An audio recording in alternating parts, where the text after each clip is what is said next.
Coucou tout le monde, c'est Christo. Aujourd'hui on va aller chercher chez Boulanger Saint-Priest le Samsung Galaxy S8 avec Marine, toujours fidèle au poste, elle est là. Et voilà, on va s'éclater.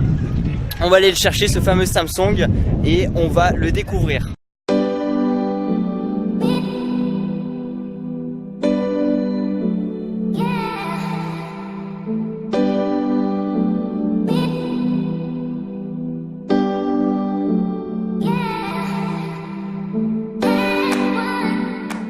Bon bah c'est bon, on a le S8, pas mal de choses aussi à dire à côté. T'es contente? Attends, moi là je suis contente. Il y a des choses qui sont super importantes, par exemple aujourd'hui on est le 20 et tous ceux qui ont précommandé le Samsung S8 avant le 20, ils peuvent le récupérer aujourd'hui, soit 8 jours avant la date de sortie. C'est pas ça Marine? Si, c'est ça. Voilà, c'est ça, donc ça veut dire que si tu précommandes ici, en gros tu peux l'avoir très rapidement, le Samsung S8. Hop, on se retrouve avec ce fameux Samsung S8 que j'ai pu tester hier toute la journée. Et je me suis donné un petit aperçu de cet appareil. Et c'est parti. Je suis super content en tout cas. Au niveau du Samsung Galaxy S7 comparé au S8, le S8, bien sûr, l'écran est plus grand. On est sur du 5,8 pouces comparé au S7 qui lui c'est du 5,1 pouces. Sachant aussi qu'il est un petit peu plus grand comme smartphone, mais rien de grave. Il n'y a quasiment aucune bordure, l'écran est totalement optimisé, donc ça c'est une très bonne chose, sachant qu'il n'y a plus de bouton, le fameux bouton sur Samsung. Là on passe directement avec plusieurs solutions, soit on fait par lecteur d'empreinte digitale qui est juste derrière l'appareil, ou alors on va tout simplement faire le petit code comme d'habitude, ou alors, et ça c'est une technologie que j'adore, que je teste depuis hier et je suis mais vraiment bluffé, c'est la reconnaissance faciale entre guillemets, c'est-à-dire qu'au début j'ai dû prendre un petit peu une photo de moi et en fait j'ai juste vraiment à mettre le smartphone devant moi et il se déverrouille automatiquement parce qu'il reconnaît entre guillemets mon visage. Si je le fais avec quelqu'un d'autre, il ne va pas le reconnaître.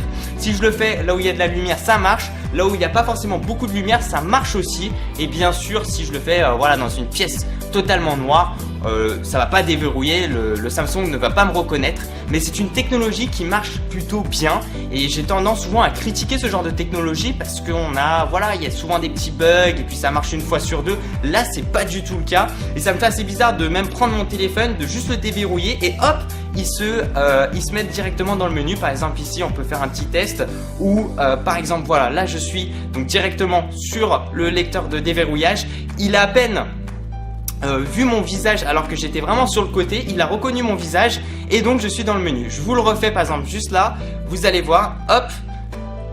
Et voilà, alors ça c'est assez surprenant. Par contre sur le Samsung Galaxy S7, on débute sur du 32 Go alors qu'ici sur le S8, on part sur du 64 Go, sachant qu'il y a une version de 128 Go mais qui n'est pas encore commercialisée. La caméra frontale a été améliorée, on est passé de 5 mégapixels à 8 mégapixels.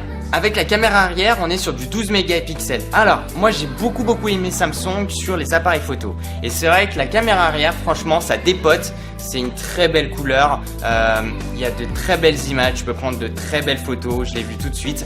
Par contre, la caméra frontale, je ne comprends pas trop, mais lorsque j'utilise mon iPhone 6S en caméra frontale, je la préfère au Samsung S8, ce qui est assez surprenant. Je trouve que il n'y a pas forcément assez de lumière dans le S8 et que ta peau est vachement lisse. Enfin, c'est assez étrange quand on fait une comparaison. Je trouve que même sur les anciens iPhones, voire sur d'autres appareils, je trouve que la caméra frontale est de meilleure qualité. Et c'est vrai que ça c'est un petit peu le négatif quand je l'ai vu tout de suite. Pour moi ça c'est important d'avoir un bon appareil photo et puis surtout la caméra frontale est très importante.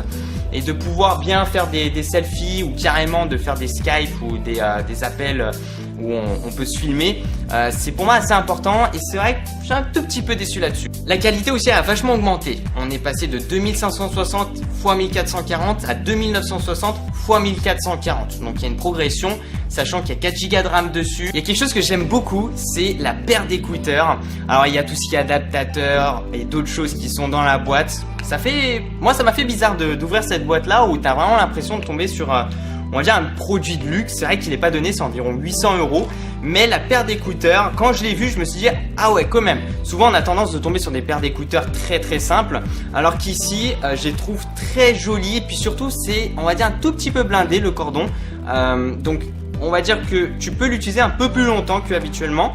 Mais c'est vrai que c'est un bon petit bonus et c'est marqué AKG dessus et c'est marqué aussi normalement Samsung. Voilà, c'est une paire d'écouteurs vraiment Samsung, mais ça m'a fait bizarre. Je sais pas, moi j'ai jamais vu ce genre d'écouteurs dans des boîtes Samsung. Là je suis avec mon ami aussi, donc on a regardé rapidement la paire d'écouteurs. C'est une centaine d'euros environ, hein, c'est ça? Exactement, ouais. Donc une centaine d'euros la paire d'écouteurs, mais moi je l'ai vu tout de suite quand j'ai vu la paire d'écouteurs, je me suis dit ah ouais c'est bien. Donc c'est vrai que ça fait plaisir d'avoir une bonne paire d'écouteurs sur soi. Voilà. Donc ça c'est un bon petit bonus aussi qui est proposé avec le Samsung S8.